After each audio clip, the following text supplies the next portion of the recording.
বিভিন্ন সাহিত্যিক, বিভিন্ন কবিরা বলে থাকেন, প্রতিটি মানুষের জীবনে প্রেম আসে, প্রতিটি মানুষ প্রেমে পড়ে। হয়তো সেই প্রেমটা অনেকের জীবনেই ভুল সময়ে আসে, অনেকের আবার সঠিক সময়ে আসে, কিন্তু প্রেম প্রত্যেকের জীবনেই আসে। এমন বহু মানুষ রয়েছে যারা হয়তো অনেকটা সময় ধরে একসঙ্গে সংসার করছে, কিন্তু একে অপরকে তারা ভালোবাসে না। এমন মানুষদের জীবনেও ভুল সময়ে হলেও কখনো না কখনো প্রেম এসে উপস্থিত হয়।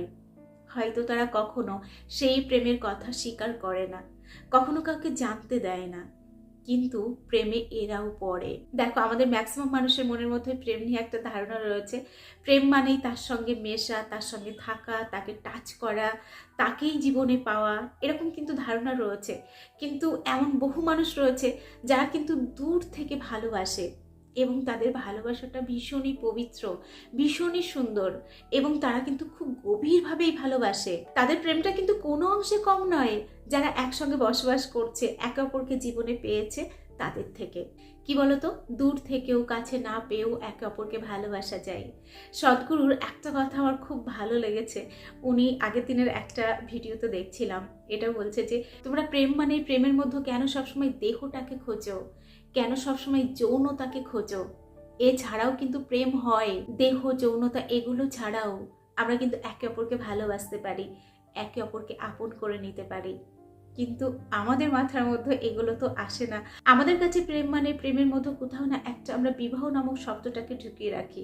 আমাদের মাথার মধ্যে এটাই আসে, আমি একজনকে ভালোবাসবো, তার সঙ্গে আমার জীবনটা শুরু হবে, তাকে আমি আমার লাইফে পাবো, তাকে নিয়ে আমার জীবনের রঙিন কিছু স্বপ্ন তৈরি হবে, এটাই কিন্তু আমাদের মনের মধ্যে আসে। এছাড়া প্রেম বিবাহ নিয়ে অনেকের মনের মধ্যে অনেক রকম ভাবনা লুকিয়ে থাকে। কেউ কেউ ভাবে বিবাহ মানে অবাধ যৌনতা, কেউ কেউ ভাবে বিবাহ মানে স্বাধীনতার বাটি চচ্চড়ি, স্বাধীনতা পুরোপুরি শেষ। আবার কেউ কেউ ভাবে বিয়ে মানেই গলায় ফাঁস, আবার কেউ ভাবে বিয়ে মানে নতুন একটা সম্পর্ক, নতুন একটা মানুষ, নতুন করে নিজেকে জানা, নতুন একটা মানুষকে জানা, তার সাথে বন্ধুত্ব, তার সাথে একটা নতুন দিনের শুরু। এটাও কিন্তু অনেকের ভাবনাতেই থাকে। আসলে কি বলতো, যে যেমন ভাবনা নিয়ে এই পবিত্র বন্ধনে আবদ্ধ হয়, তাদের সম্পর্কটা কিন্তু তেমনই হয়। তবে আমাদের জীবনে যখন প্রেম আসে, যতই আমরা ভাবি না কেন, ওই মানুষটিকে নিয়েই বাকিটা জীবন চলবো, বাকিটা পথ ওই মানুষটির হাত ধরেই চলবো। সবার সেই ভাবনা কিন্তু ফলশ্রুত হয় না, সবার সেই ভাবনা কিন্তু বাস্তবের রূপ নেয় না। ম্যাক্সিমাম প্রেমী কিন্তু অসফল হয়। মনের মধ্যে তৈরি করা হাজারো কল্পনা জাল ছিঁড়ে যায়, বুকের মধ্যে চিনচিন জ্বালা ধরায়, খাওয়া উড়ে যায়, স্নান উড়ে যায়, কারোর সঙ্গে কথা বলতে ইচ্ছা করে না, কারোর সঙ্গে মিশতে ইচ্ছা করে না, কারোর সঙ্গে সময় কাটাতে মন চায় না, নিজেকে একা রাখার প্রবণতা তৈরি হয়, নিজেকে কষ্ট দিতে ইচ্ছা হয়। আমরা এটা কিন্তু চোখের সামনে দেখি। কেবলমাত্র প্রেমে আঘাত পাওয়ার জন্য একটা হাস্যোজ্জ্বল কর্মমুখর জীবন কিভাবে ধূলিসাৎ হয়ে যায়, এটাও কিন্তু আমরা দেখি। আমাদের আশেপাশে, আমাদের বন্ধু বান্ধব, আমাদের আত্মীয় স্বজনদের মধ্যেও কিন্তু অনেককে আমরা এমন খুঁজে পাই যারা কেবলমাত্র প্রেমের কারণেই নিজেকে শেষ করে দেয়। আমরা চোখের সামনে দেখি তারা জ্বলে পুড়ে ছাই হয়ে যাচ্ছে, তবুও আমরা কিন্তু প্রেমে পড়ি। কারণ প্রেমের মধ্যে যেমন কষ্ট রয়েছে, তেমন অগাধ সুখ রয়েছে। প্রেমই একমাত্র আমাদের মনটাকে রসালো করে তোলে, আমাদের জীবনটাকে রঙিন করে তোলে, আমাদের ভালো লাগার সৃষ্টি করায়। ওই মুহূর্তে আমাদের জীবনের প্রতিটি মুহূর্ত খুব বেশি ভালো লাগা এনে দেয়। আমরা যেন হাওয়ায় উঠতে থাকি, তখন সবকিছুর মধ্যেই কি ভীষণ ভালো লাগা। এই ভালো লাগার লোভেই কিন্তু আমরা প্রেমে পড়ি। আমরা কষ্ট পাই জেনেও আমাদের লাইফে প্রেম কিন্তু আসে। আমাদের লাইফে প্রেম এলে আমরা কিন্তু তাকে কখনোই ইগনোর করতে পারি না। যতই আমরা শুনি না কেন, যতই আমরা দেখি না কেন প্রেমে প্রচুর কষ্ট, তবুও প্রেম এলে আমরা কিন্তু বাচ্চা হয়ে যাই। আমাদের মনটার মতো খুশির ফোয়ারা ওঠে, সে এক অন্যরকম উন্মাদনা।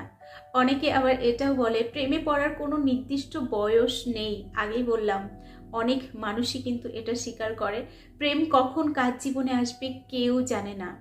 এটা ঠিক, তবে এর সঙ্গে এটাও ঠিক, আমাদের একটা নির্দিষ্ট বয়স পর্যন্ত অপেক্ষা করা উচিত। তা না হলে আমরা প্রত্যেকেই জানি প্রেমে প্রচুর কষ্ট। সমস্ত প্রেম কিন্তু একটা পরিণতি পায় না। সেই অপরিণতি যদি একটা অপূর্ণ বয়সে হয়, তাহলে সেটা খুব যন্ত্রণাদায়ক। জানো তো, আজকের এই ভিডিওটি করার উদ্দেশ্য আমার একটাই, এমন বহু আমি মানুষের সন্ধান পাচ্ছি, বহু মানুষ আমার সঙ্গে যোগাযোগ করছে। আগের সংখ্যাটা অনেক কম ছিল, কিন্তু দিনকে দিন সংখ্যাটা বাড়ছে। সেটা হলো এদের বয়স সবে 16, 17, 18, অনেকের 18ও পার হয়নি।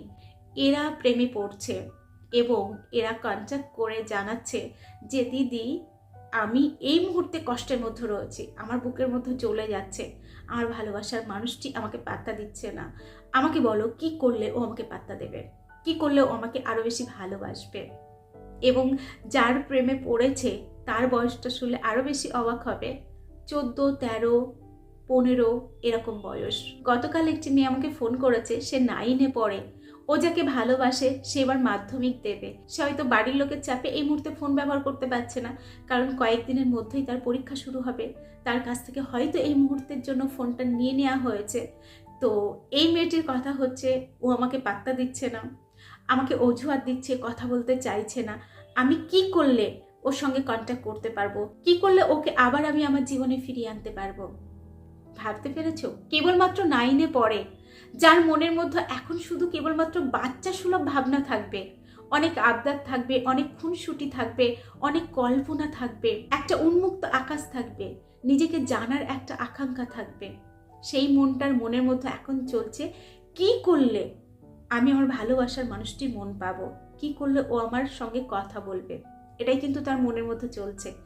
এবং আমি খুব সুন্দরভাবে সফট করে ওকে বোঝানোর চেষ্টা করলাম। ভাবলাম হয়তো আমার কথা সে বুঝেছে, কিন্তু বিশ্বাস করো শেষ কথাটা শুনে আমি হতাশই হলাম। ও আমাকে বলল, দিদি তাহলে এই মুহূর্তে আমি চুপচাপ থাকি, ওর পরীক্ষাটা হয়ে যাক, তারপর ওর সামনাসামনি গিয়ে আমি দাঁড়াবো, মুখোমুখি হব। ভাবো তুমি, এর আগের দিন একটা ছেলে আমার সঙ্গে কথা বলছিল, সে একজনকে ভালোবাসে, মেয়েটির সঙ্গে 2 মাসের সম্পর্ক, মেয়েটি 8-এ পড়ে আর ছেলেটি 9-এ পড়ে। তো ও আমাকে জানাচ্ছে আমি ওকে খুব ভালোবাসি, ওকে ছাড়া আমি বাঁচবো না। আমাকে ও কথা দিয়েছিল আমাকে ছাড়া ও কারোর সঙ্গে কথা বলবে না, কারোর দিকে তাকাবে না, আমার সঙ্গেই থাকবে, আমাকেই ভালোবাসবে। কিন্তু এই মুহূর্তে আমার সঙ্গে কথা বলছে না, আমাকে এড়িয়ে চলছে। আমি কি করলে ওকে কনভিন্স করতে পারবো, কি করলে আমার সঙ্গে ও আবার সুন্দর করে কথা বলবে? আমি সবকিছু শোনার পর ওকে একটাই প্রশ্ন করলাম, আচ্ছা ওর কি প্রেমটা বোঝার মতো বয়স হয়েছে? ও কি আদেও জানে প্রেম কি, কথা কিভাবে দিতে হয়, কথা কিভাবে রাখতে হয়, এগুলো কি ও জানে? ছেলেটি আমাকে বলছে, না দিদি তুমি যেমনটি ভাবছো তেমনটি নয়, ও আগেও অনেকের সঙ্গেই কিন্তু প্রেম করেছে, অনেককেই কিন্তু ধোঁকা দিয়েছে, অনেকের সঙ্গে কিন্তু কথা বলেছে, কিন্তু পরবর্তীতে তাদের সঙ্গে আর কথা বলে না। তবে আমার সঙ্গে এটি কিন্তু আমি হতে দেব না, আমি কিন্তু এটি বরদাস্ত করব না, আমাকে ছেলেটি বলছে। এবার ভাবো, ছোট্ট একটা ফুলের মতো কচি মনের মধ্যেও কিন্তু প্রতিশোধ স্পৃহা একটা মনোভাব কাজ করছে। তার মনে হচ্ছে যদি ও আমাকে না ভালোবাসে তাহলে আমাকে কিছু একটা করতে হবে, ওকে বুঝিয়ে দেব প্রেমে আঘাত দেওয়া কাকে বলে। এটা কিন্তু ওর মনের মধ্যে চলে এসেছে অলরেডি। তো আমি অনেকটা সময় বোঝানোর চেষ্টা করলাম, জানি না কতটা সে বুঝলো, সে কি করবে আমি জানি না, কিন্তু নরম কচি মনের মধ্যেও একটা শক্ত দলা পাকিয়ে গেল। তো এইখানেই আমি সকলকে সতর্ক করতে চাই, যাদের বাড়িতে 16, 17, 18 বা 15 বছরের বাচ্চারা রয়েছে, সে ছেলে মেয়ে যে কেউ হতে পারে, এই বয়সের বাচ্চারা পড়ার নাম করে, মোবাইল গেম খেলার নাম করে, কার্টুন দেখার নাম করে কিন্তু প্রেম ভালোবাসাতেও জড়িয়ে পড়ছে।